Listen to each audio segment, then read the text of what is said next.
Okay, I've gone ahead and stuffed C3 and C1 here. So the process that I'm using is pretty much the same as Bob Anderson did in one of his videos. But instead of peeling around here and pulling it out, I just cut it off because well, it's kind of a pain in the butt to sit here for a while going around uncrimping these. Plus, I've noticed, at least when I do it, when I go to crimp these all back together, they end up not sitting straight on the chassis anymore. They kind of go all leaning Tower of Pisa. Okay, so I went ahead and used the Rubicon BXW, the little pencil caps, because they can fit all four of them in here without having to try to play Tetris and all that fun stuff. So I'm going to go ahead and just put some cardboard in here and use some aluminum tape to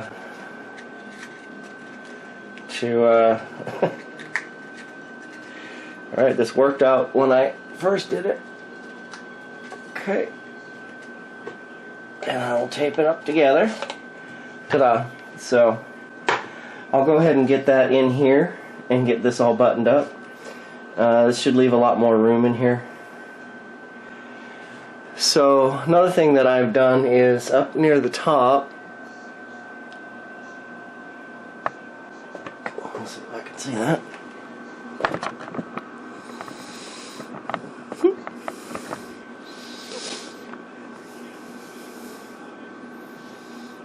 Let's see, can you see it? Yeah, alright. So on here, because of the current draw, one of the items that I read on the Video Karma was that this 0.01 and this 47 ohm can drift and help bring the drift. This will drift and this will leak. This was actually reading 36 ohms, so it was supposed to be 10%. I replaced it. The original cap here, it was a little leaky, but my Sencor up here, well, it still said it was good, but because I accidentally busted the lead off, and I am going to replace all these caps eventually, I just went ahead and replaced it. That's as far as I'm going to go, since I'm supposed to be trying to troubleshoot. Another thing I was going to do up here, is that up there? Yeah.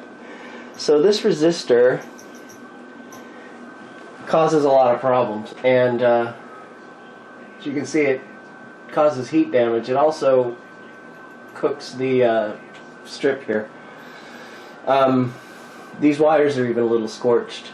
I can see here where the previous owner or restorer did move this from just from here over to here, because this edge here is getting toasty.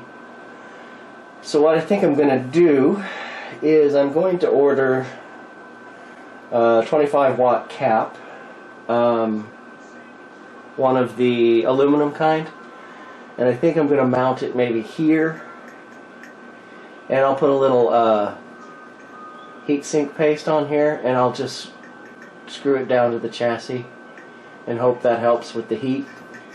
Keep it away from this stuff, especially because this is right at the edge. I mean, right on the inside edge of the it's not the high voltage case, where the voltage regulator is, because the voltage regulator goes here. So that's what I think I'm going to do. Unfortunately, I thought of it after I ordered all my caps and stuff, so hopefully I'll need to order something else, because I do not want to spend $3 on a capacitor and $9 to ship it. So anyway, I'll wrap up the bottom part down here, and we'll take a look after it how clean it is. I've also been using the underside chassis picture of from the Sam's to redress these wires as best I can to the proper way. I had to replace this one wire here. These wires kept popping off when I started removing the tape. Little wires here and there popped off. This one did pop off, and of course, since it broke, there wasn't enough room.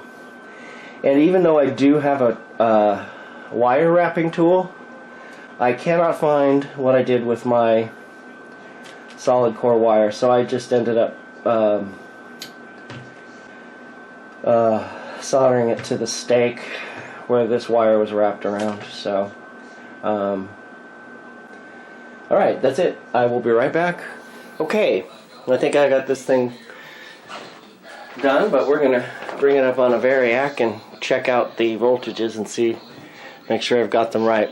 So remember, just so you know, this is C1, this is C2, and this is C3. I'm not 100% sure why they did that, except I think I saw in the earlier versions of the CTC15 or whatever, this C3 was located elsewhere. Anyhow, so what did I do? Alright, so I replaced the 680 ohm resistor. The original read almost 1.2K, so that had drifted quite a bit, and that is number R214 on the SAMs, which goes between the C2A and C1B, so it goes between here and here. The other thing is I swapped out, there's a 10K here that goes between one of the filament windings here, filament winding Z. It's R207. It's a 10K and it connects up to the 255K, 255 volt source, which is C2B, right? Yeah, so that's the 50 microfarad there.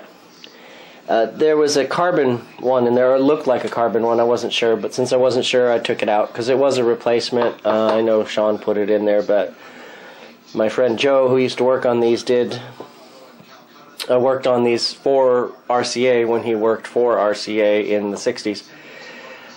Said not to use any carbon resistors, not carbon, the cheap ones that we used to get at Radio Shack for 39 cents for 5,000. So swap that out with a Vichy 1 watt. This one is a 2 watt actually here.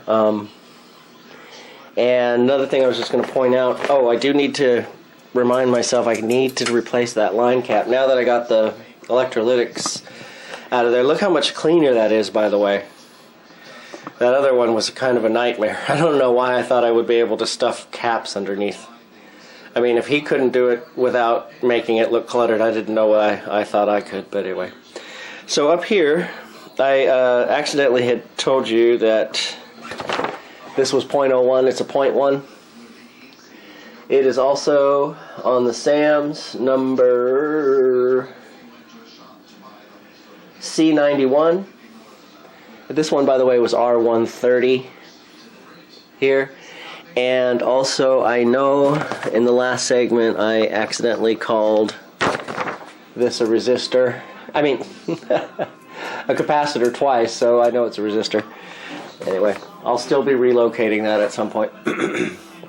Right, I'm going to go ahead and bust out the variac and a cheater cord. And well, first I'm going to replace this.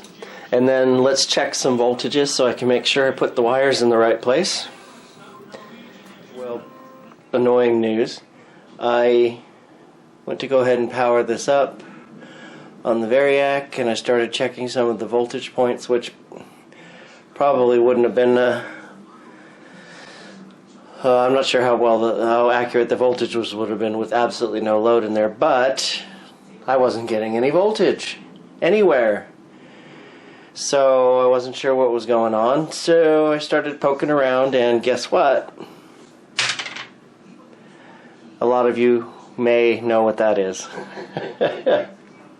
It's the disc from the thermistor for the degausser that goes between the circuit breaker and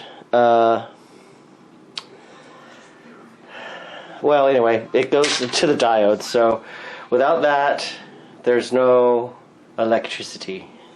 Anyway, I'm gonna wrap this video up. I'll upload it. I've already ordered a thermistor from Talon, and I went ahead and got a new varistor as well for it, just in case. So anyway, as soon as those come in, I'll put them in. Thanks for watching.